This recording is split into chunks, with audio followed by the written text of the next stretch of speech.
பிரியமானவர்களே, இயேசு கிறிஸ்துவின் நாமத்தில் உங்களுக்கு என் அன்பின் வாழ்த்துக்கள். 1 கொரிந்தியர் 15ஆம் அதிகாரம் 57வது வசனம்.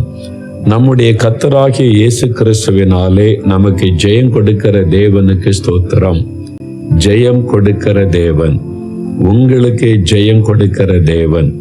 ஆண்டவர் உங்களுக்கு வெற்றிகளை தரப்போகிறார். வேத புஸ்தகத்தில் 1 சாமுவேல் 17ஆம் அதிகாரத்தில் எழுதப்பட்டிருக்கிறது. பெலிஸ்தர்கள் என்கிற ஒரு இன மக்கள் இஸ்ரவேலருக்கு விரோதமாக எப்பொழுது யுத்தம் பண்ணி கொண்டே இருப்பாங்க. இந்த தேவனுடைய பிள்ளைகளை அவளுக்கு பிடிக்கவே பிடிக்காது.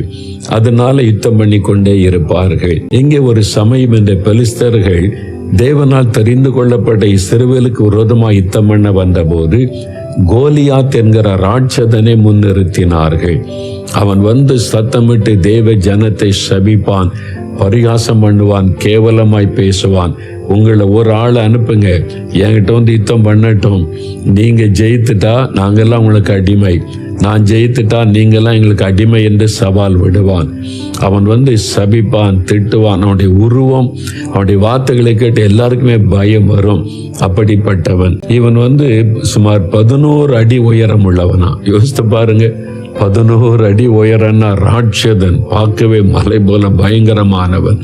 அவனுடைய உருவத்தை பார்த்து இவங்க எல்லாம் பயப்பட ஆரம்பித்தாங்க. தேவனுடைய பிள்ளைகள், சவுல் ராஜா, அந்த சேனை பயப்பட ஆரம்பித்தது. அவன் வந்து பேசுகிற வார்த்தைகளும் எல்லாரையும் கலங்க பண்ணினாரு. 40 நாள் அப்படி பேசிக்கிட்டே இருக்கான். யாரும் யுத்தம் பண்ணி ஜெயிக்க முடியலை. அப்பதான் தாவீதை கர்த்தர் அனுப்புகிறார். தாவீது வந்து யுத்த களத்தில் அவனுடைய சகோதரர்கள் யுத்த வீரர்களாக இருந்ததுனால அவனுக்கு பலகாரங்கள் எல்லாம் எடுத்துக்கொண்டு நலம் விசாரிப்பதற்கு தகப்பனால் அனுப்பப்பட்டு வந்தார். வந்தபோது இந்த கோலியாத்தை பேசுறதை கேட்ட உடனே தாவீதுக்கு வைராக்கியம் வந்து விட்டது. இவன் என்ன கர்த்தருடைய ஜனத்தை இப்படி நிந்திக்கிறான், பரிகாசம் பண்ணுகிறான், கர்த்தரையே பரிகாசம் பண்றான், இவனுக்கு விரோதமா நான் போய் யுத்தம் பண்ணுகிறேன் என்பதாய் சொல்லுகிறான். எனக்கு அன்பானவர்களே, தாவீது தேவனுக்கு மிகவும் பிரியமானவன். இளம் வயதிலேயே ஆண்டவர் கர்த்தரின் மேய்ப்பராயிருக்கிறார் பாடி துதித்து தேவனுக்கு பிரியமானவனாய் இருந்ததுனால இந்த கோலியாத் சாத்தானுடைய கிரியைகளை கண்டபோது அவனுக்கு வைராக்கியமும் கோபமும் வருகிறது. எல்லாம் பயந்து நிற்கும்போது சொல்லுகிறான், நான் போய் அவனோடு யுத்தம் பண்ணுவேன் என்பதாக. எனக்கு அன்பானவர்களே, இன்னைக்கு உங்க வாழ்க்கையில ஏதோ ஒரு காரியம் ராட்சதனாகிய கோலியாத்த மாதிரி எழும்பி நின்று உங்களை பயப்படுத்தி கொண்டிருக்கிறது, உங்களை சோர்ந்து போக பண்ணுகிறது, உங்களை கலங்க பண்ணி கொண்டிருக்கிறது. அப்படிதானே இருக்கிறீங்க. இன்றைக்கு நீங்க ஜெயிக்க போறீங்க. ஆண்டவர் உங்களுக்கு ஜெயம் கொடுக்க போகிறார். கோலியாத்தை வீழ்த்த போறீங்க. பயப்படாதுங்க. அதுக்கு என்ன செய்யணும்? தைரியமா பிரச்சனையை சந்திக்கணும். நிறைய பேர் பிரச்சனை கண்டு ஓடி ஒளிகிறது. ஐயோ முடியாது, இங்கே வேலை செய்ய முடியாது, இங்கே நான் என்னால் இருக்க முடியாது, இந்த வீட்டில் இருக்க முடியாது, ஒரே பிசாசு போராட்டம், இந்த மாதிரி நெருக்கமாக இருக்கு. ஓடிக்கிட்டே இருந்தால் பிசாசு துரத்திக்கிட்டே இருப்பான். எதிர்த்து நில்லுங்கள். வசனம் என்ன சொல்லுது? பிசாசுக்கு எதிர்த்து நில்லுங்கள், அப்பொழுது உங்களை விட்டு ஓடி போவான். கோலியாத்தை எதிர்த்து நில்லுங்க. தைரியமா ஃபேஸ் பண்ணுங்க. பிரச்சனை வரும், வியாதி வரும், போராட்டம் வரும். இந்த உலகத்தில் இருக்க வரைக்கும் உபத்திரவம், நெருக்கம் வரும். பொல்லாத மனிதர்கள் தானே நம்ம சுற்றி இருக்கிறாங்க. வஞ்சகர்கள், ஏமாற்றுகிறவர்கள், பொய் சொல்லுகிறவர்கள், நம்ம ஏமாற்றி வஞ்சிக்க நினைக்கிறவர்கள் எல்லாம் இருக்கிறாங்க. அதனால போராட்டம் வரும். அதை கண்டு பயந்து நம்ம ஓடி ஒளிய முடியாது. நம்ம தைரியமா ஃபேஸ் பண்ணணும். எல்லாரும் ஓடி ஒளிகிறாங்க. தாவீது சொல்றார், நான் போய் ஃபைட் பண்றேன், நான் அவனை சந்திக்கிறேன் என்று சொல்லுகிறார். அதுதான் கர்த்தர் முதலாவது எதிர்பார்க்கிற காரியம். தாவீது போய் கோலியாத்தோடு யுத்தம் பண்ணி ஜெயித்துட்டார். அவன் பெரிய பட்டயத்தோடு வர்றான். ஒரே ஒரு கூழாங்கல்ல வச்சு அடிச்சு கோலியாத்தை கீழே தள்ளி கொண்டு போட்ட சரித்திரம் வேதத்தில் எழுதப்பட்டு இருக்கிறது. பாருங்க, எப்படி ஜெயித்தார், எப்படி அவரால் ஜெயிக்க முடிந்தது, அதைத்தான் நம்ம அறிந்து கொள்ளணும். அந்த ஜெயத்தினுடைய ரகசியம் என்ன?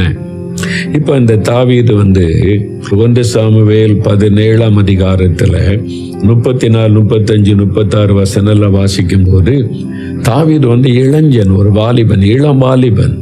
அவன் பெரிய ராட்சதன். இவன் யுத்த களத்துல யுத்த போர் வீரனா தாவீதை சேர்த்து கொள்ளக்கூடிய வயசு கூட இன்னும் வரல. ஏன்னா அவனுக்கு வாழ் பிடிச்சு சண்டை போட தெரியாது.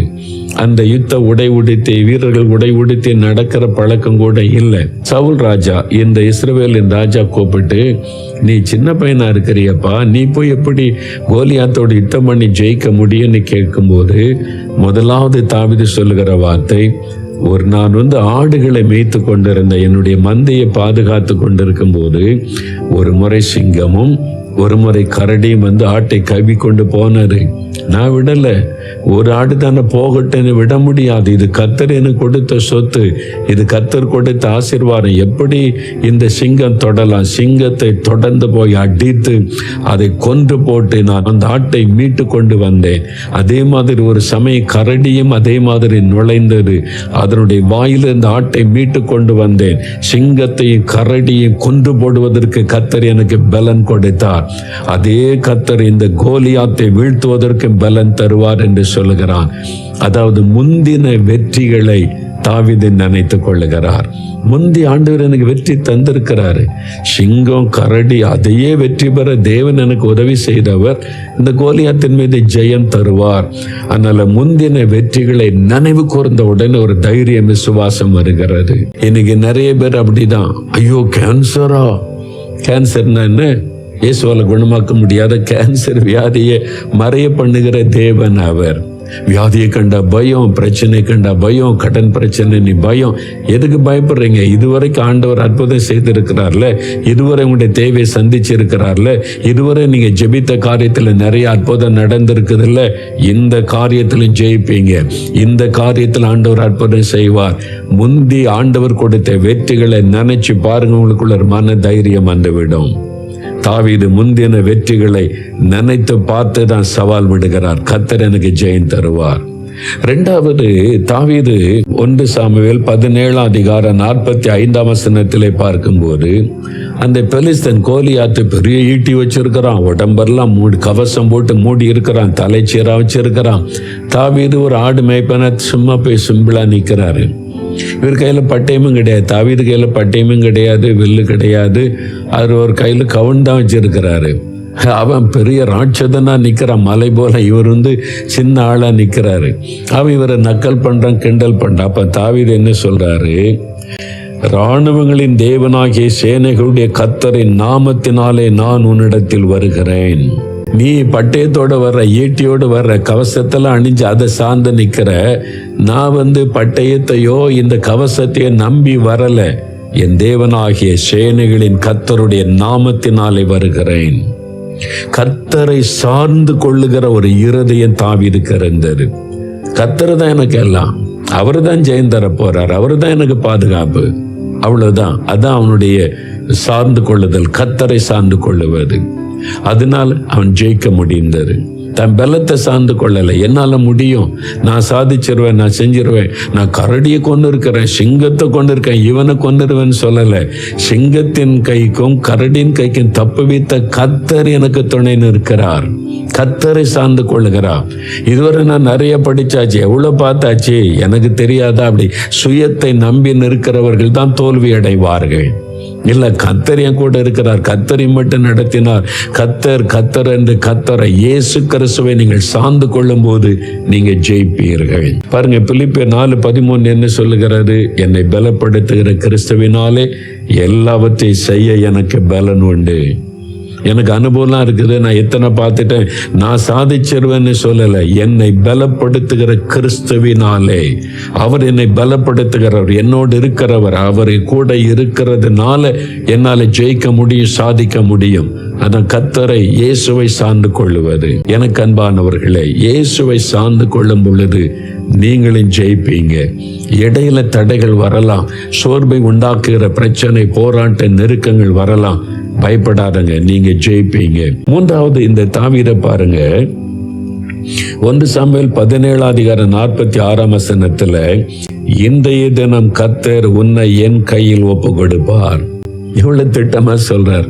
நான் யுத்தம் பண்ணி பார்க்கிறேன், அவன் திட்டிக்கிட்டே இருக்கான்ல, சும்மா மோதி பார்ப்பமே அப்படின்னு சொல்லல. கர்த்தர் உன்னை என் கையில் ஒப்பு கொடுப்பார், நான் ஜெயிப்பேன். விசுவாசம், விசுவாசம். நீங்க விசுவாசிங்க, நீங்க சுகம் பெறுவீங்க, நீங்க விடுதலை அடைவீங்க, உங்க பிரச்சனை மாறும், நீங்க நிந்தைக்குள்ள சிக்கிக்கொள்ள மாட்டீங்க. நிந்தைக்கு பதிலாக ஆசீர்வாதம் வரும், தடைகள் விலகும், நீங்க ஜெயித்து நீங்க சாதிக்கிறவர்களா நிற்பீங்க. விசுவாசிங்க. உங்களுடைய விசுவாசத்தை தான் கர்த்தர் பயன்படுத்தி அற்புதங்களை செய்வார். தாவீதுக்குள்ள விசுவாசம், இந்த தினம் கர்த்தர் உன்னை என் கையில் ஒப்பு கொடுப்பார் என்பதாய் சொல்லுகிறார். 47ஆம் வசனத்துல யுத்தம் கர்த்தருடையது, அவர் உங்களை எங்கள் கையில் ஒப்பு கொடுப்பார். அதான் அவனுடைய விசுவாசம்.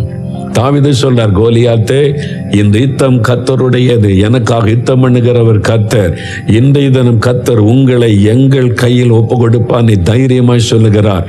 அதே மாதிரி நடந்தது. விசுவாசிங்க. தானியேல் 6:23 வாசித்து பாருங்க. சிங்க கபிலை தானியேலை போட்டாங்க, சிங்க சேதப்படத்துல உயிரோடு வெளியே வந்துட்டார். எதனால? கர்த்தர் மேல விசுவாசம் வைத்ததுனால. சிங்கம் கூட தொட முடியல, சேதப்படுத்த முடியவில்லை. நீங்க சொல்லுங்க, நான் ஜெயிப்பேன், நான் வெற்றி பெறுவேன், ஆண்டவர் ஜெயம் தருவார். விசுவாசம். உங்க விசுவாசத்தை தேவன் கனப்படுத்துவார். பிறகு எதுக்கு நீங்க பயப்படணும்? ஆண்டவரை சார்ந்து கொள்ளுங்க. இன்னைக்கு நிறைய பேர் விசுவாசம் இல்லாம பதஷ்டம் அடைகிறோம். கேன்சரா, ஐயோ அவ்வளவுதான், இப்படி ஒரு வியாதியா, அப்படி ஒரு வியாதியா, ஐயோ அவ்வளவுதான், இவ்வளவு கடன் பிரச்சனையா, இவ்வளவு போராட்டமா. எதுக்கு பயப்படுறீங்க? அவருக்கு மிஞ்சினது ஒண்ணுமே கிடையாது. அவர் சர்வ வல்லமுள்ள தேவன். உங்க விசுவாசம் தான் உலகத்தை ஜெயிக்கிற ஜெயம். நீங்க விசுவாசிங்க. தாவீது ரொம்ப சிம்பிளா விசுவாசத்தோடு சொல்ல, இன்றைய தினம் கர்த்தர் உன்னை கையில் ஒப்பு கொடுப்பார். விசுவாசிங்க, நீங்க அற்புதத்தை காண்பீங்க. கடைசியா இந்த தாவீதுக்குள்ள எப்படி இவ்வளவு பெரிய தைரிய விசுவாசம் எல்லாம் வந்துச்சு அப்படின்னு சொன்னா, வேத புஸ்தகத்துல பாத்தீங்கன்னா 1 சாமுவேல் 16:13 இந்த இடத்துல கோலியாத்தை சந்திப்பதற்கு முன்பாக கர்த்தர் அவரை அபிஷேகம் பண்ணிவிட்டார். பரிசுத்த ஆவியின் அபிஷேகத்தை பெற்றுக்கொண்டார். அதனாலதான் தாவீதுக்குள்ள அந்த தைரியம், அந்த விசுவாசம், அந்த பலன் எல்லாத்துக்கும் காரணம் பரிசுத்த ஆவியானவர். அவர் கொடுக்கிற பலன். தேவன் நமக்கு பயமுள்ள ஆவியை கொடாமல் பலமும் அன்பும் தெளிந்த புத்தியுள்ள ஆவியை தந்திருக்கிறார். ஆவியானுடைய வல்லமை வந்துட்டு அவங்களுக்குள்ள இந்த பலன் வந்துடும். இன்னைக்கு நிறைய பேர் சின்ன சின்னதுக்கு பயம், கலக்கம், சோர்வு வர காரணம் அபிஷேகத்தின் வல்லமை இல்லை, ஆவியானுடைய பலன் இல்லை. அதனாலதான் சோர்ந்து போகிறோம். தாவீதுக்குள்ள அந்த அபிஷேகம் இருந்ததுனால தான் கோலியாத்தை கண்டு பயப்படல, அந்த யுத்தத்தை கண்டு பயப்படல. ஒரே ஒரு கூழாங்கல்ல வச்சு அடிச்சு அந்த கோலியாத்தை விழத்தள்ளி ராட்சதனை கொன்றவன் தலையை வெட்டி எடுத்து விட்ட சம்பவத்தை பார்க்கிறோம். அதே மாதிரி கர்த்தர் உங்களுக்கு செய்வார். அபிஷேகத்தை பெற்றுக்கொள்ளுங்க. ஆவியினாலே நிரப்பப்படுங்க. ஆண்டவரே ஆவியினாலே நிரப்புங்க, அபிஷேகத்தினால் நிரப்புங்கன்னு கேளுங்க. தாவீதை போல அக்னியா மாற்றுங்க. நானும் ஜெயிக்கிறவனா நிக்கணும்னு கேளுங்க. படிப்புல ஜெயிப்பீங்க, வேலையில ஜெயிப்பீங்க, குடும்பத்துல ஜெயிப்பீங்க, பிசினஸ்ல ஜெயிப்பீங்க, உங்களுடைய வாழ்க்கையின் ஒவ்வொரு காரியத்துல ஊழியத்துல ஜெயிப்பீங்க. நீங்க ஜெயம் எடுப்பீங்க. ஜெயம் கொடுக்கிற தேவனாக ஆண்டவர் கூட இருக்கிறார். அப்படியே கண்களை மூடி கருத்தா ஜெபிங்க. உங்களுடைய இருதயத்துல கை வைத்து தாவீதுக்கு கொடுத்த அந்த பலன், அந்த வல்லமை, ஆண்டவர் அந்த தைரியம், அந்த விசுவாசம் எனக்குள்ளே வருவதற்கு என்னையும் அபிஷேகம் பண்ணுங்க. தாவீது அபிஷேகம் பண்ணின மாதிரி என்னை நிரப்புங்கன்னு கேளுங்க. தகப்பனே, யார் யார் இந்த மகன், இந்த மகள், இந்த வாலிப தம்பி, இந்த வாலிப மகள், இந்த தாயார், தகப்பனார், சகோதர சகோதரிகள், இந்த ஊழியக்காரர், ஆண்டவரே எனக்கும் ஜெயம் தரணும், எனக்கும் நீர் ஜெயம் கொடுக்கிற தேவன், எனக்கு தாவீதை போல பயமற்ற ஒரு இருதயத்தை தாரும், தைரியம் உள்ள ஒரு இருதயத்தை தாரும், விசுவாசத்தை தாரும். அந்த விசுவாச பலன் எனக்குள்ளே காணப்படணும். அதற்கான அபிஷேகத்தை எனக்கு தாரும் என்று ஜெபிக்கிறார்களே, இவர்களை நிரப்புங்க. ஆவியினாலே நிரப்புங்க, அபிஷேகத்தினாலே நிரப்புங்க.